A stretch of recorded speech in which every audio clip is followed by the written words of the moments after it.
Absolutely. I'm good. They literally, April 22nd is when they made this change. So we're still just figuring it out. Let me see if I can edit the Facebook event that I don't have permission to edit to um, add this YouTube link. That would be great. It says, I just got a message saying now live on your channel on YouTube. Yes, we are live on YouTube now, but nobody Okay, knows that. So, um, I can post the link. well, I'm going to try to edit the event to an Okay. external link, and we can put in this.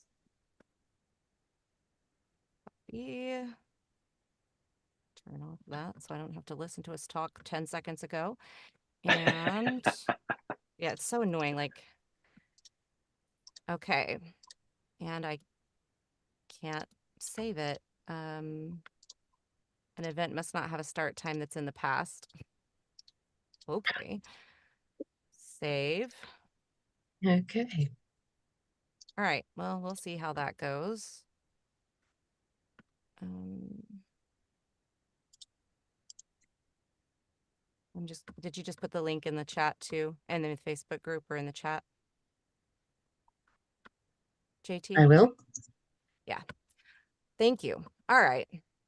One watching now, and that would be me. Okay. Whatever. We're just figuring this out one day at a time. Happy. I had a bummer because I had a bunch of people like RSVP to the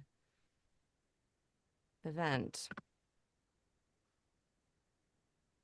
Why All can't they right. just leave Facebook the way that it is? How about it? There we go. All right, it's in there. We'll see. All right, Paul, thank you for joining our VOBB Popcast. We Absolutely. are honored to have you. I've been watching your videos and they are super fun. And for those who might be new to VOBB, we are a I don't have a script for this, so this is just me talking. We're three women who are voice actors, and we want to help you listen, learn, and connect with the resources that can help you grow your voiceover business and career. And Paul, we're going to talk today about, I think, quite a few things, but specifically about fear and embracing fear and not letting it smother you, which I think is really interesting the way that you address it, because so many times we hear to bury fear, to put it away, to hide it, to not let it overtake us, right? But like my son loves NF. I don't know if you know who NF is, but he's like a clean rapper, and he has this whole song about like burying fear in the backyard. Like he digs, it's very graphic. He like digs a hole and pushes fear into the hole, and that's kind of the world's mindset on fear. So talk to us a little bit about your journey with fear and how you changed that mindset. Yeah. So I'm the kind of person who if I start seeing patterns, I take note of those patterns. And it's very clear to me that fear is not something that ever goes away. And so in my head, I'm thinking, well, why would I try to bury something, or why would I try to remove something from my life that I know is actually never going to go away? Um, and so I started thinking about, well, if I know that I'm always going to be afraid, and I'm always going to have moments of fear, and I'm always going to have those struggles, I need to approach my relationship with this differently. And I started embracing the fear and going, hey, I'm really nervous right now and scared, and I don't know what's going to happen, and I don't know how to do this, and I don't know what people are going to say about me, and I don't know how this is going to turn out. And embracing that, and then recognizing, okay, now that I've embraced that and recognized that I have no idea how this is going to turn out or what's going to happen, I can then say, I've acknowledged your existence. I've acknowledged that I'm afraid. So now I'm just going to kind of put you here for a minute and then I'm just going to keep going. So my relationship has been one now of acknowledgement and recognizing that, yeah, I'm afraid. Great. That doesn't mean I need to stop. That doesn't mean I need to not do it. It just means I need to acknowledge it's there. I'm here. I'm feeling it. So now what? So I loved your story, and I feel like it's so relatable about you were a salesperson or something and you had this moment. So talk to us a little bit about that moment. Share that journey with those who haven't heard it a little bit, because I think it's a very relatable moment for those of us trying to get into voice acting. Yeah. So when I graduated with my master's in acting and moved to Los Angeles, I was like, great, this is it. I'm doing it. I'm doing the thing. Here we go. I moved to Los Angeles, and just assumed in my naivete that it was just going to work out. Like, I got an MFA from the Royal Conservatory in England. Of course, I'm going to get work. And after like 7 months, actually shorter than that, it was like 6 months, 5 months, our savings was gone. Like, there was nothing left. Like, we were done. And so I had to get a job. Like, I had to take care of my family. So I ended up having to sell internet bundles through Spectrum door to door. And I was selling in Los Feliz. I was selling in West Hollywood. I was selling in Pasadena. I was selling in the Valley. I was just knocking doors, selling internet bundles to people. And it was the most miserable experience ever. I am not a door to door guy. The only reason I was working sales is because, a few people had said, "Hey, you're a charismatic guy. You could work in sales." I was like, well, yeah, I mean, I guess it provides for my family. So here we go. So I did that for, it was something like 9 months. And I got to a point where I recognized that I had to do this to provide for my family and I had to take care of my family. But there was one point where I pulled into a neighborhood, and I know the exact spot. I pulled into the neighborhood to start knocking doors, and I couldn't get out of the car. I couldn't do it. I was just like, I can't do this again. I can't go knock doors. I can't do this. And I just broke down. I was like, this is not what I want. This is not my life. This is not why I came to LA. This is not what's happening.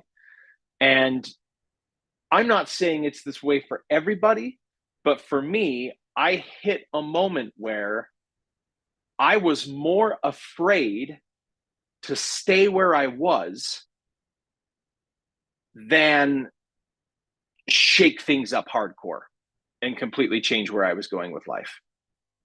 And so my relationship with fear in that moment was, I was more scared to go knock doors than I was to take a drastic change in my life and change the entire trajectory of myself and my family.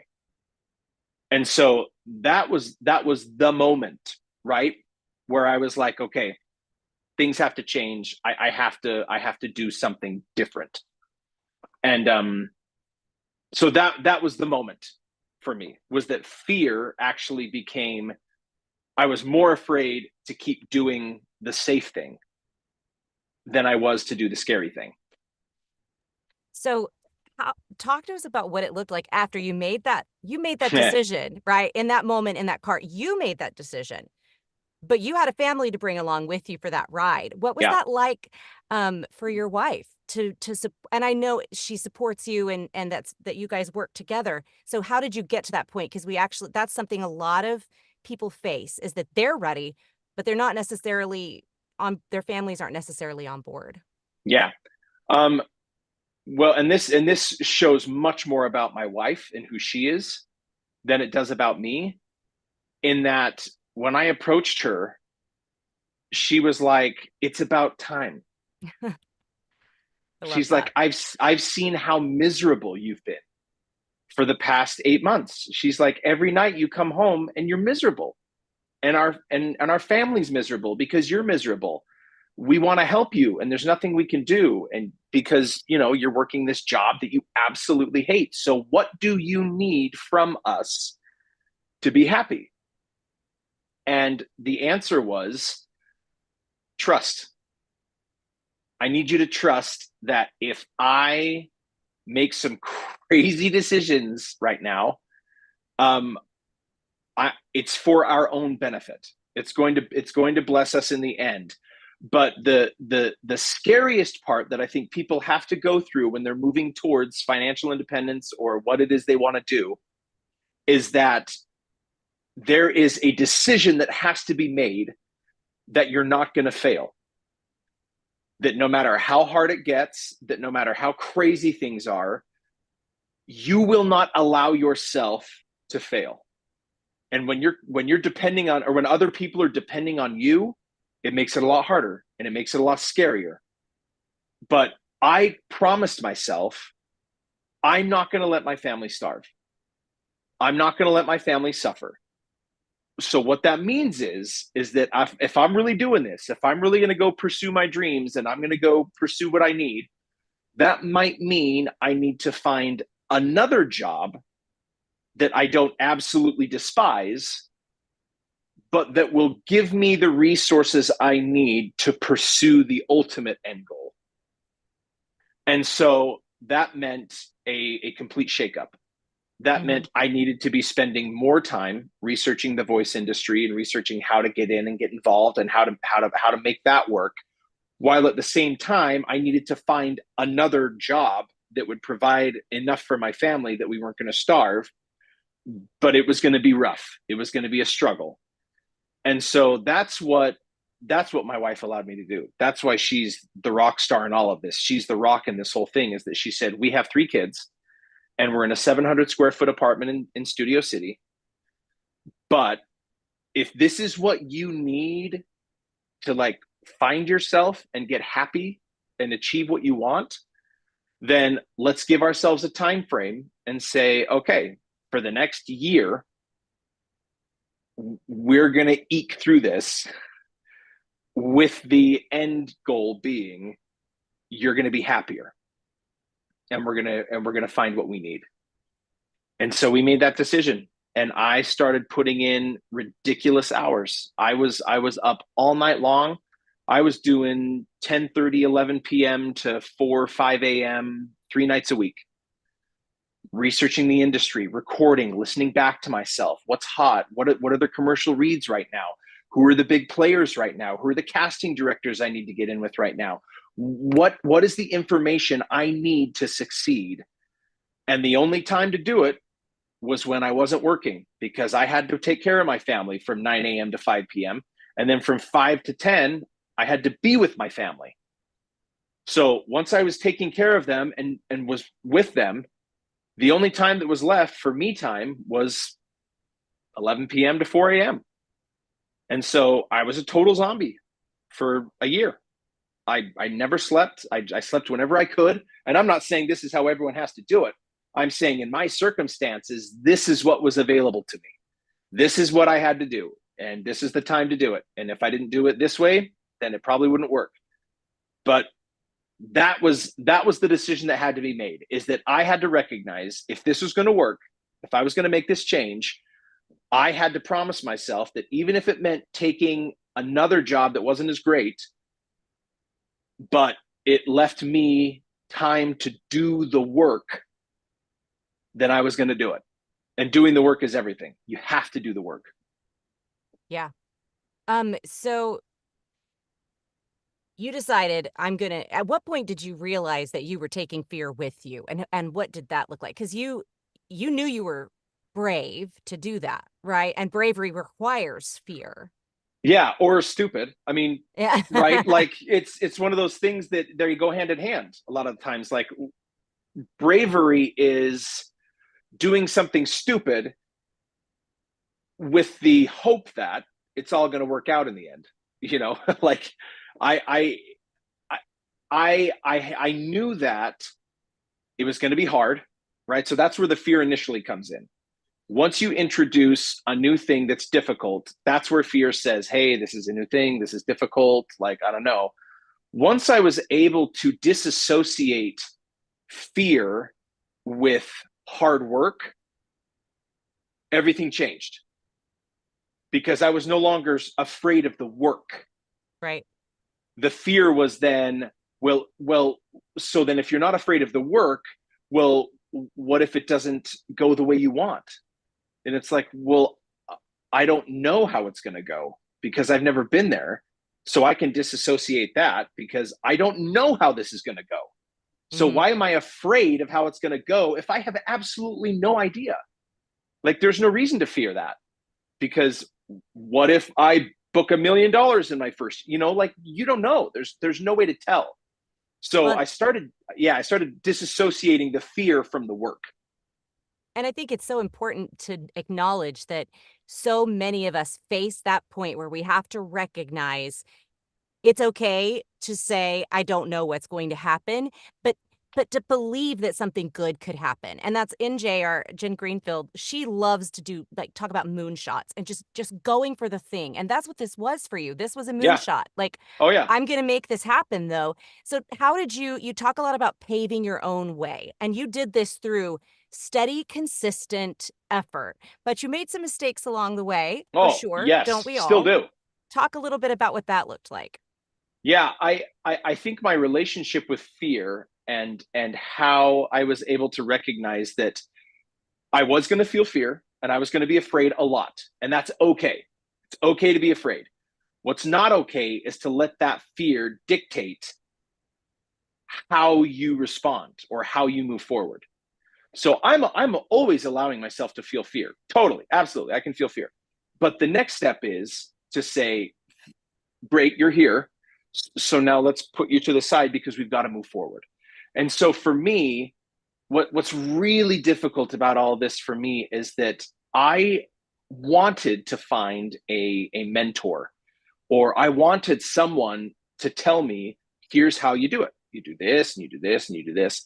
And what was happening is that as I was talking to all these different people about, well, how does the industry work? They were all telling me different things. They were all telling me like, oh, well, if you want to be a full-time voice actor, you have to do this. And someone else was like, no, if you're going to be full-time, you have to do this, or you have to do this. And I'm starting to go, wait a second, like, none of this is the same. And so once I started recognizing that everyone's path is different and everyone achieves success a different way, one of the greatest quotes I heard was, you have to imitate before you can innovate. Ooh. And so I started going, okay, well, let me start imitating what I'm seeing and what I'm comprehending. And then if it doesn't work, then I'm just going to do whatever I want. And so that's what I did. So I made my own first commercial demo, right?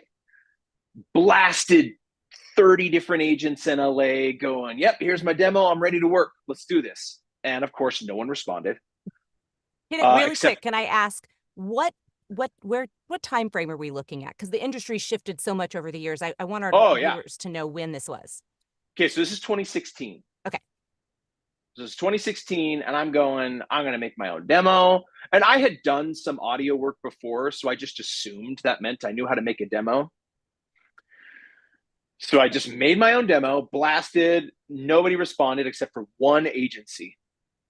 And I was so grateful.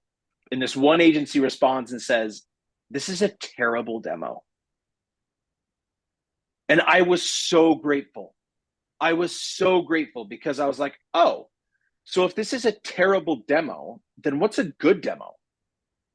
So I started doing research.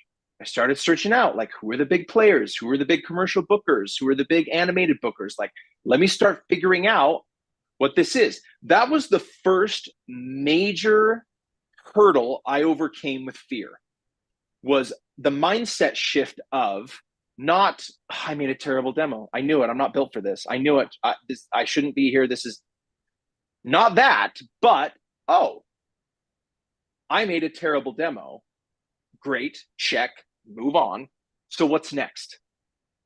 What's next is, so how do I make a good demo? Or who do I need to call to get a good demo? Or how do I even proceed to do a demo? That was the first major victory I had with fear, was when my mindset was no longer, I failed, I knew it, it wasn't going to work. And it changed instead to, okay, so what do I do now? So what's the next step? And that's where I started reaching out to people. I literally just started emailing people who I saw their names and was like, hey, I need help. One of those people was Pat Fraley, the voice of my childhood. I shot Pat Fraley an email and said, Pat, I don't know what I'm doing. I'm new to this game. Do you have any advice? His response was, why don't you come on over and we can chat? Oh. I went to Pat Fraley's house in Hollywood and had a 3-hour conversation with he and his wife.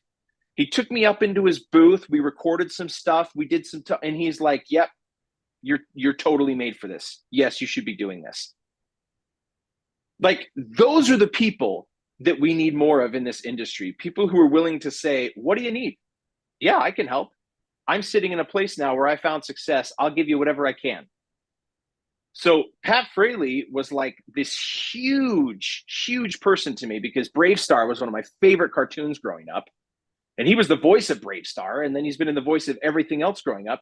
So when Pat Fraley was like, come to my house and here's what I did. And yes, you're totally, Paul, you should absolutely be doing this. Like, you have the voice for it.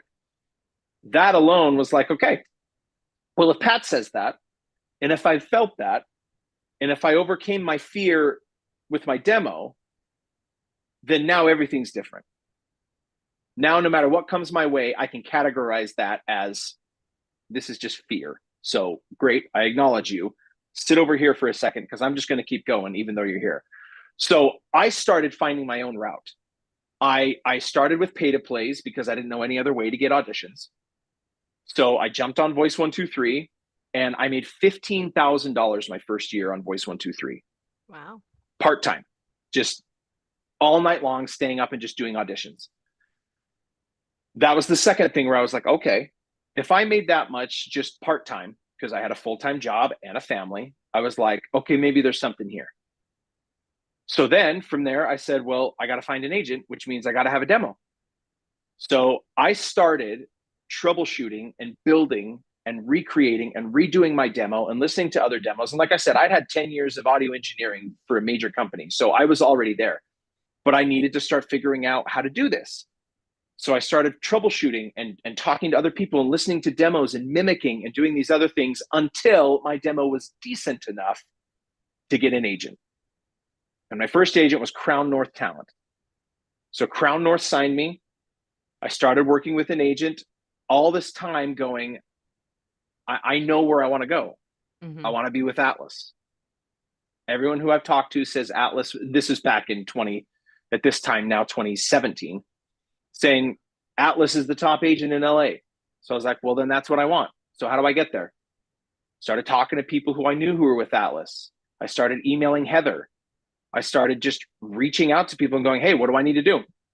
I sent my demo that I felt was decent, the one I got with Crown North. I sent it to Heather Dame and I said, Heather, here's my demo. I'd love to sign with Atlas. Heather was amazing enough to respond and say, you are very green. You are definitely not ready for Atlas right now, but thanks for reaching out. Try back in a couple years. I was like, okay, so now I've got a deadline. Now I know I've got 2 years. Figure it out. So I'm auditioning for everything. I'm doing pay-to-play websites. I'm doing agent auditions. I'm not booking anything through an agent. I'm not getting anything. I'm going, what is going on? This is crazy. So then I start going to conferences. I went to That's Voiceover and met Joan and Rudy Gaskins and Joan Baker, and started figuring out, okay, so what are conferences like? And went to the conference and saw these keynote speakers. I'm listening to Deborah Wilson. I'm listening to Edward James Olmos and Katie Sackhoff and Jim Cummins, who was with Atlas, and was going, okay, so these people had a route to get here. So what's my route? So if you're listening to this, all you people out there, I hope that what you're hearing is that I never really had roadblocks. I just had next steps. Everything that I hit, I went, okay, so what's next?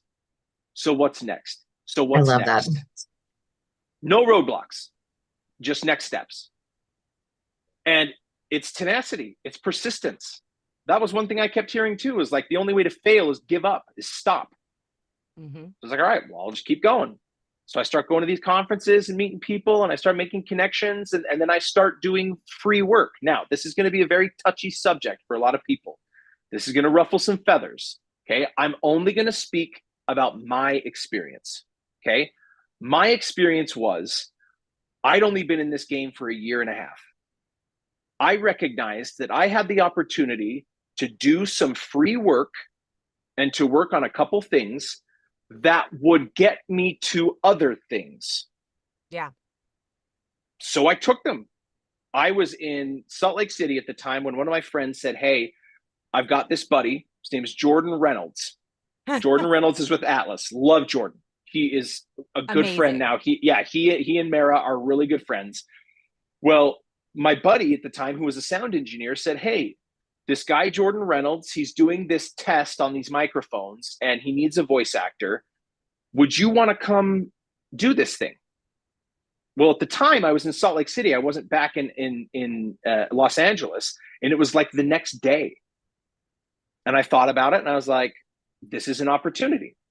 So I said, yeah. I drove through the night from Salt Wow. Lake City, drove through the night, met up at the studio, worked with Jordan. We worked on, he put 4 microphones, the U87, the TLM 103, the Sennheiser 416, and then this brand new mic that he was working on with the Roswell.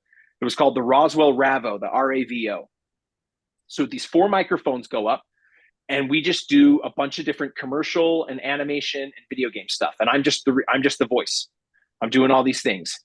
Well, through that, not only did I get to become good friends with Jordan, and not only did I have an experience with the microphones and what sounds best on my voice, and crazy enough, the Rode or the Roswell Ravo was without question the best sounding microphone for my voice, which I ended up buying. Wow. But Jordan then was able to refer me to Heather Dame, and I signed with Atlas. Stop. Seriously, that's fabulous. So steps of just going, well, yeah, it's free work, and yes, it's inconvenient, but what is it going to do? Where is it going to get me? What's going to happen? Where's this going to be going? So that's where my process was. My process was ready, fire, aim. I'm just going to pull the trigger. Yeah. And I'm going to make a ton of mistakes along the way. I'm going to get a lot of stuff happening that I'm like, man, I totally messed that up. Okay, gotcha. Don't do that next time. Excellent. Keep moving. Mm-hmm. And that's what got me to where I am now. I see some really beautiful takeaways from each of these steps of this journey. The first one is when you decided, okay, fear, you're going to be here no matter what. So just sit to the side, acknowledge it, recognize it, but don't let it get in your way. You didn't leave it in front of you. You put it to the side. I loved that Yes. analogy. We're just going to put it to the side and we're going to move forward. And then when you talked about the fact that here's this opportunity, so you drove through the night. Like, you didn't say, oh, you know what? I'm in Salt Lake City. It's a long drive. I can't get there in time. I guess, on to the next thing. You're like, I'm going to make it happen. So Yeah. you drove through the night to get there. And over with Besties, we love the idea of getting work however you can, whether it's free or not. And we are never going to shame anyone for where they get their work. And I think that it's so important that we get experience, that we gain and that we learn. And Invaluable. you never know where that's going to lead. When you went to go work with Jordan Reynolds, your brain probably wasn't going, oh, well, Jordan signed with Atlas, so he'll give me a referral, so I'll do him this favor. You were like, Exactly. oh, here's an opportunity to work with someone amazing. I'm going to do it. Absolutely. Yeah. And it led to good things. Exactly. There was never a sense of, what can you do for me? It's more of, what is this going to provide for me? What am I going to learn from this experience-wise? How is this going to help me become a better voice actor and a better performer and a better listener and a better whatever else? Because one of the scariest fear-wise moments I had was very early on after this experience. One of my friends who happened to know David Wright, the head of casting at Disney Animation, said, hey, I heard you've been doing voice actory things. Like, you should talk to my friend Dave. He works at Disney. And I was like, oh, would you have his email? And he sent me his email, and I looked him up, and I'm like, holy smokes, this is the guy. I emailed Dave and I say, hey, your friend referred me. I'm kind of new to the voiceover game, but I would love to see if I can work with Disney or whatever else. Like, I'd love to meet with you if possible. Here's my animation demo. I'd love to chat. And he was like, yeah, let's come meet. So I meet him in his office. First thing I say is, hey, did you get a chance to hear my demo? He goes, no, I don't listen to demos, so I can't trust him. And I was like, oh, he's like, I want to hear you in the booth. That's what I can trust. Come on over. Let's go get in the booth. And I was like, what? So we get up, and first of all, I'm already freaking out because I just parked at Disney TV and animation, and I'm in there, and I'm seeing all these people. And I walk past. Well, it turns out Allison Janney and Alfred Molina had just finished recording, came out of the booth, and I'm sitting there. And he's like, hop in the booth. We're going to go to work. And I'm like, what? And he's like, yeah, hands me a packet. And he's like, pick one of these characters. I'm going to give you 5 minutes. We're going to come back and we're going to record you and listen to it. And I'm like, oh my gosh. So I'm sitting there trying to pick a character and trying to get ready for this read. And there was legit a moment. There was a moment after he walked away to give me 5 minutes that I thought I should probably just go. Oh. Like, I'm new to voiceover. Why am I here? Like, this was a favor for a friend. That's the only reason he's got me here, is because I mentioned his buddy, and he's like, let me do a favor for a friend. Alfred Molina and Allison Janney were just there. Like, what am I doing there? Why am I there? And I thought of that for probably 2 of those 5 minutes, just going, should I just leave these and go? I wonder if I should just go. Like, this isn't for me. And then I don't know what it was, whether it's just the practice of putting fear aside. I had the moment of, well, I'm here. And what am I going to learn from this? And what am I going to learn from this was, I'm going to be working with one of the top casting directors in the industry in a booth in Disney Animation Studios. Like, why would I pass that up? Are you kidding me? Like, this is amazing learning experience. I could never turn this down. So I quickly found a character, and I was like, well, yeah, that might work. And I could, okay. All right. So I started practicing, and then he and his assistant came back, and they went into the engineer booth, and they said, okay, hop in there. So I jump in there, and they're like, okay, whenever you're ready, let's read through this character. So I do these reads, and he's like, hey, come on into the engineering. So I walk around, and I'm in there, and he's like, honestly, Paul, that wasn't very good. That's just kind of not what we're looking for here at Disney. And I think you got a long way to go. And I was like, I get it. I appreciate that. Like, thank you for your time. And he sat there for a minute, and he goes, I'm going to give you 2 weeks. I'm going to send you home with these characters. I want you to get ready. And in 2 weeks, I want you to come back, and we're going to give you another shot. No idea why he did that. There was no reason for him to do that. He must have seen enough to have me come back. So I was like, great, okay. So I go home and I start working on it. 2 weeks, I'm working on this. Same thoughts come back. Why are you going back? Why would you go back? He already told you you're not Disney material. Why would you go back? And then I took fear and I said, agreed, I'm with you. Sit over here for a minute. What could happen if I go back and do really well? And then my brain started going on the fun part of imagination. Oh, this could happen. This could happen. And this could happen. And again, I reminded myself, I don't know what's going to happen. Why am I scared of that? Why am I afraid of what's going to happen? It's not going to be a bad thing. So I was like, great. So I prepared. I busted my tail preparing this audition, went back in, and I chose the same character. Wow. And he said that. He's like, really? Okay. And I went for it. Full bore, went for it, did my whole thing. And afterward, he's like, great, come on back in. Go back in, sit in the booth. And he sits there for a minute and he goes, that was one of the best reads I've ever seen in that booth. He said, you are absolutely Disney material. He's like, I'm happy to go ahead and refer you to any agency that you want to reach out to. Let them know that you came and worked with me and that I wholeheartedly refer you. Wow. So what would have happened had I let fear take over? What would have happened if I'd left? What would have happened if I didn't finish the audition? Now, here's the other part of that story. I haven't worked with David Wright since. He's never cast me in anything. I've never worked with him. But the confidence I got has carried me through the majority of my downtimes, has carried me through the struggle moments. So even though I've never been able to work with David, and even though he hasn't booked me on anything, he gave me what I needed to get through the fear that came up consistently over and over again for the next couple of years.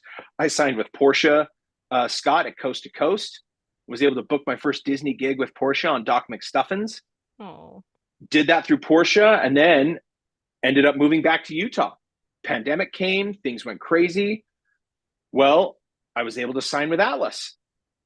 Signed with Atlas, started working on amazing stuff, was sitting in the lobby of Atlas when Jim Cummins walked in, had my geek moment of like, oh my word, like, holy cow, I've made it. This is it. I did it. I made it. I got to Atlas. I've achieved everything. Atlas dropped me 2 years later. Wow. So whatever you think the mountain is, the top of the hill, the I've made it, I've achieved it, it doesn't exist. There is no I've made it. I learned from getting dropped by Atlas that, oh, and they told me this. I love Heather. And it wasn't a you're not good. It was a, hey, we kind of let you fall to the wayside and we're not doing for your career what we could have been doing. We apologize, but the reality is we should probably part ways. Mm-hmm. And I was like, great. If you're not working for me the way that I need you to work for me, then you're right. This isn't the right relationship. Like, I love Team Atlas. They were amazing. We had a blast. Well, in doing that, in getting dropped from Atlas, I met Brandon Cohen at BAC Talent. Brandon matched my last year's income in the first 5 months of this year. Wow. Brandon has exploded my VO career. It's insane. I'm working on projects right now that I was anticipating I'd work on with Atlas and never got the chance. And I'm now working on with Brandon, who fights for me and submits me for everything and doesn't put me on the side. He submits me for every single thing I audition for. And I'm booking things now that I never like dreamed. Like these are above my dreams of booking. Like video games that I just didn't, that I was always dreaming and hoping to book. And now he's got me on these things. And that's why it's so important that what you just said, whatever you think success is. And one of the things that I harp on, and anybody who's listened to me talk about this before, is you can't measure your success by anyone else's standard, right? You have to define success for yourself.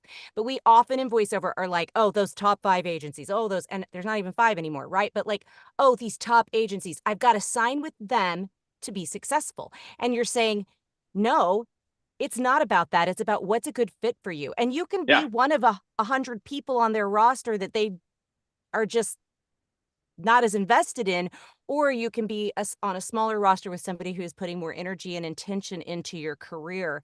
But I really love going back a little bit to what we've been talking about this whole time. Paul, you have an important mindset that I think that every single person in the world, let alone voiceover, could benefit from. And it's that each time that you face an obstacle or a roadblock, as you said, you don't look at it as something that stops you. You look at it as an opportunity to learn. And if we can adopt this mindset that everything is an opportunity to learn, we can completely change our careers, because nobody fails at learning. You can always learn, right? So everything, you walked into that Disney opportunity going, oh crap, I'm not good enough. Why am I here? Because at the beginning you were thinking, I have to succeed in this way. And then when you changed your mindset to, okay, what can I learn from this? What can I get from this? How can I learn and grow? That's when you were able to relax. And you did learn something from it. And it wasn't the success you envisioned. It was something different. Exactly. So taking that let's talk a little bit about your concept on handling uh, uh, honest and openness, communication. You said open Yes. communication in one of your, and if you guys haven't, if you don't follow Paul on social media, please go follow Paul. He has some really beautiful videos where he talks about all these things in a nice, not interrupted by Alicia way. And the but I really just loved your idea of open communication. And clearly you've demonstrated to us here that you had open communication with your wife and family. You had open communication with your agents, with the people you were working with, and Hmm. honesty, but also you talk about self-negotiation and that you have to be honest and open with yourself. So how do we transition to a place where we can do that? Yeah. Well, a lot of our self-negotiation brings up insecurity. And the number one partner to accompany insecurity is fear. Hmm. So once again, we're right back to fear. So when you're self-negotiating, oftentimes you're protecting yourself because you don't want to feel uncomfortable, you don't want to feel wrong, you don't want to feel like you've made a mistake, you don't want to feel badly about something. When you can separate the insecurity and the fear, what you end up with is reality. And the reality is sometimes you're not ready, or you're not good enough, or you're not prepared, or you're not at the point you should be. But the difference is that when you start adding insecurity and fear to that, that that provides obstacles. That's when you Hmm. start roadblocking and saying, well, if I'm not ready, then I shouldn't be doing it. Whereas the opposite is if you can separate fear and insecurity, when you see that you're not there yet, the natural response is, well, then how do I get there? As opposed to running away, it's, I need to move forward. So when I look at my own open, honest communication, naturally, I was devastated when Atlas said, hey, we let you fall under the rug. We haven't been helping your career. You should probably go look for another agent. My first response was, oh, it's because I'm not good enough. It's because I didn't do well enough.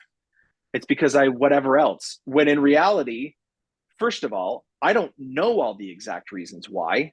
So the fact that I don't know all the exact reasons why means I need to stop thinking about it because I don't know the reasons. So why am I going to beat myself up about that? Why am I going to get mad and go, well, I just can't believe they dropped me and it must be something on there. Whatever, who cares? It doesn't matter. It happened, right? So I don't need to worry about that because I can't control that. What I can control is, okay, so if they're letting me go, I need to move on.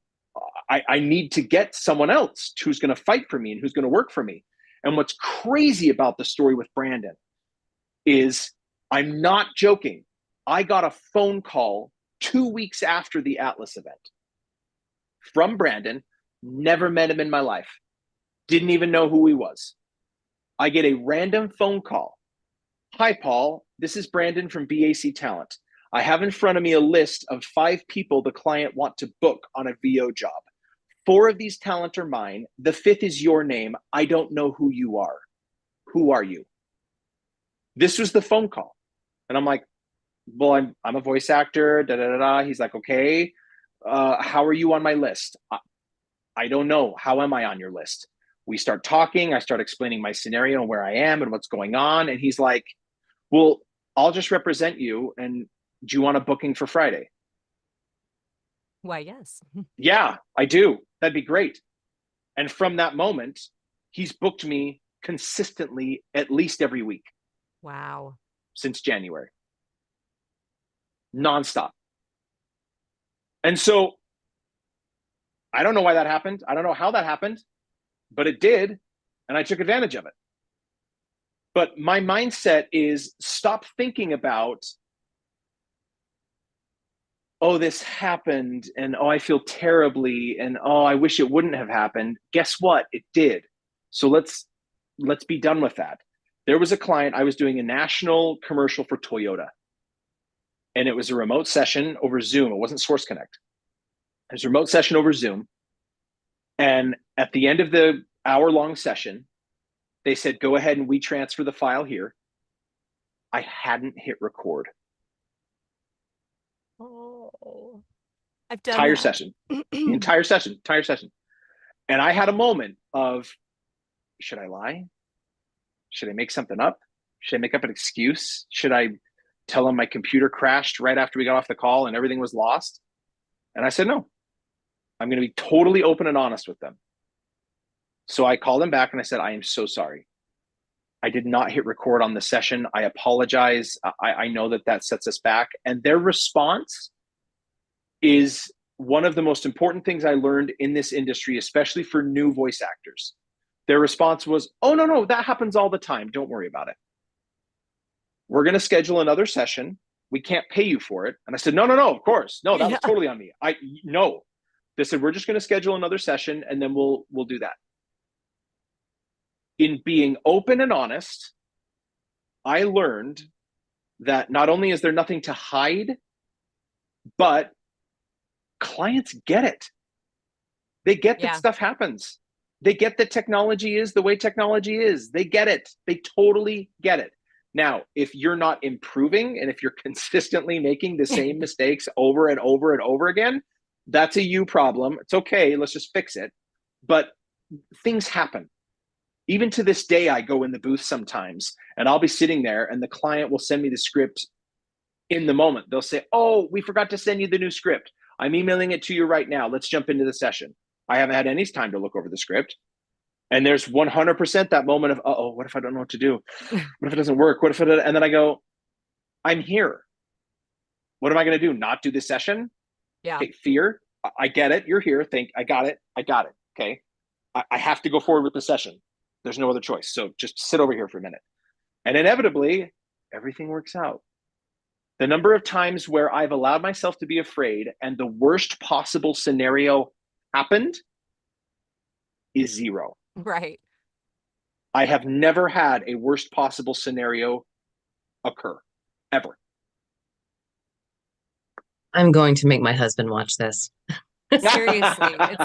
I feel like, yes, we're relating it to voiceover, but it's a masterclass on life, honestly, Paul. Like, so there are some comments that I want to bring into the discussion before we close up here, and I think I could talk for another 3 hours about this topic. But so Cynthia Burns asked, Paul, was this the first experience where you decided to use fear to motivate you instead of paralyze your decisions? Because I don't know where we were talking at that point. Sorry, Cynthia. Oh, I'm on that. Oh, she was beautiful. talking about Disney. Oh, okay. It was one of the biggest by far, because if you're a voice actor, there is some level of confidence in you. Nobody comes into this industry going, well, I'm not really confident in anything I do, but I'm going to be a voice actor. Like, that's not, there's some part of you somewhere that says, I can do this and I'm good at this. Mm-hmm. That exists in every voice actor. Otherwise you wouldn't be here. So that moment in Disney, I remembered all the times when I had told myself, no, you know what you're doing. You should absolutely be doing this. Yes, you should be a voice actor. And it was in that moment. Yes, that was probably the biggest moment of, I need to trust that I'm here for a reason and that I'm going to figure this out. And every instance that I can remember where I have stayed when my fear said run, every instance has been beneficial, uplifting, enlightening, insightful, and growth positive for me. Yeah, I love that. JT, any other questions that you saw? Evelyn asked if you had any advice for a VO artist who's coming in without acting experience. Get as much as you possibly can. Go take improv classes, go do a stage production at your local community theater, reach out to get private acting coaching lessons. This is the one thing that I am going to nail on as hard as I can. When I came into this industry, I was a 20+ year stage and screen actor. I had been acting my whole life on stage and screen. The only thing that I can correlate to my success in voiceover at the rate I achieved it is my acting training. The way I can interpret scripts quickly, the way I can script and analyze, the way I can create characters, the way I can recognize who my audience is and how I'm going to deliver my lines for that audience, the way I'm able to self-direct when I can hear myself and go, actually, I think I need to tone it down a little bit. All of that came from acting training. Yeah. So my response is, it's not too late. Don't feel like, oh, well, I can't do voice acting without acting training. What you need to do is say, I need to absorb every single bit of acting training I can possibly get while I'm learning how to voice act.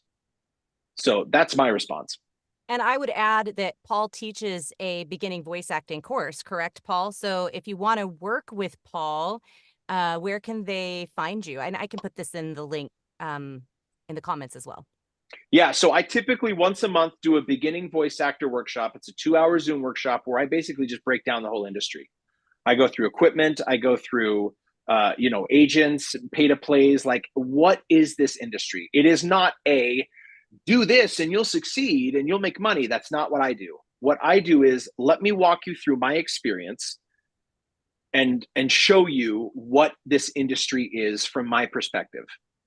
Because I granted my experience is much different from everyone else. I achieved full-time 6-figure status in a crazy amount because I just didn't stop. I just went full straight through the wall as much as I could because that's what I wanted. Not everyone has that experience. Not everyone is going to have that experience. Right. But so I try to do that once a month where I do a 2-hour workshop where I just go, look, here, let's break down the industry. I also do private coaching, especially with new actors, where I can do a 1-hour condensed version of that. So I do 1-hour coaching sessions where I can walk you through that as well. And I can send you all that information, Alicia, for you to forward on to who needs it. But yeah, I happily do that, especially with beginning voice actors, because I didn't have that. That's why I do that. Awesome. I did want to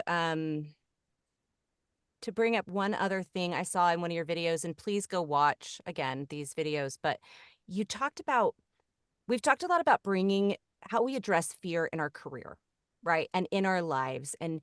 But let's go into the booth in an audition. How does fear stop us from being able to self-direct? How do we allow the specs to get in the way? What does that look like? And I realize that this could be a whole nother hour conversation. So give us the bullet points version. Yeah. So don't get me wrong. Every single day when I'm auditioning, I run into a point where I'm like, I don't know what I'm doing. This isn't working. Like, I have no idea what I'm doing. Why am I doing this? But when that moment comes, I just remember why I'm here and what I'm doing. And I go, great, I had that moment, and next. Mm-hmm. And then I just do it. And oftentimes what I've learned is, even if you're not confident, even if you have no idea what you're doing, even if you're struggling to figure out what's next, just do it. Go do it. And then once you've done it, you know you can do it. Even if it's not great, even if it's terrible, you did it, which means you can do it again. Mm-hmm. And you can do it better. So oftentimes when I'm struggling with fear in the booth with an audition or something, I'll just record it and then come out and listen to it and go, okay, that's nowhere near. But now that I've done it once, I can do it again. So for me, it's just a matter of forcing yourself to do it, even if you don't think you can, or even if you don't think it's going to be any good. It's okay if you don't think it's any good. That's okay. It's not up to you to decide.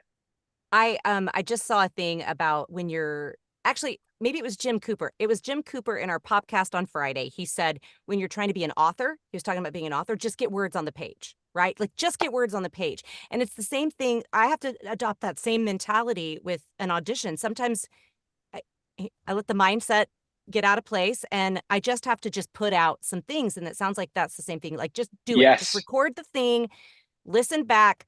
I also sometimes just need to get out of the booth for a while, and I'll go Yep. for a walk or okay, sorry. My 7-year-old is playing with my mouse. I'm afraid he's going to click off the Zoom. But it sounds like that is that you're doing the same thing, just saying, just Yes. get in, just do the thing. Do the thing, record it, even if it's not great. There have been times where I've recorded something and submitted before the deadline and then reached out to my agent and said, "Hey, I know it's been 12 hours later, but I've gotta give you a new audition because I'm not feeling good about that last one." I've done the same thing. Confidence, yeah. Confidence is the first thing casting directors hear. When they press play, if you're not confident, they hear it.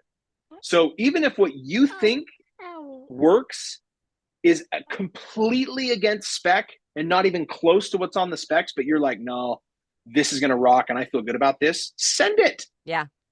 Send it. Absolutely send it. Love it. Love it. Well, Paul, thank you so much for your time today. I feel like we have our favorite episodes, and this is right up there at the top of my list now.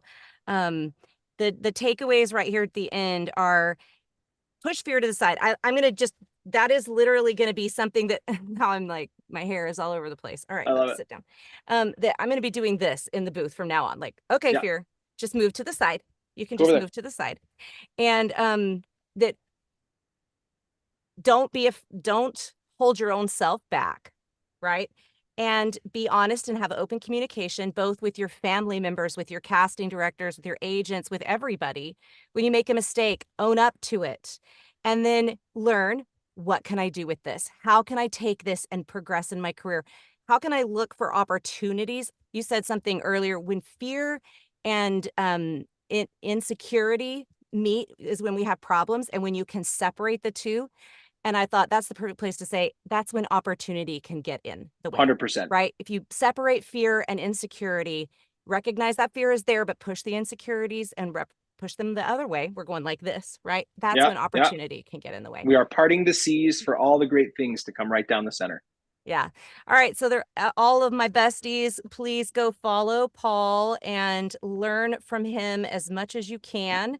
And we'll have you back sometime. I have a feeling. I think that It's been a blast. Conversation could keep going. So thank you so much. Thank you. All right. We are going to close our live, besties.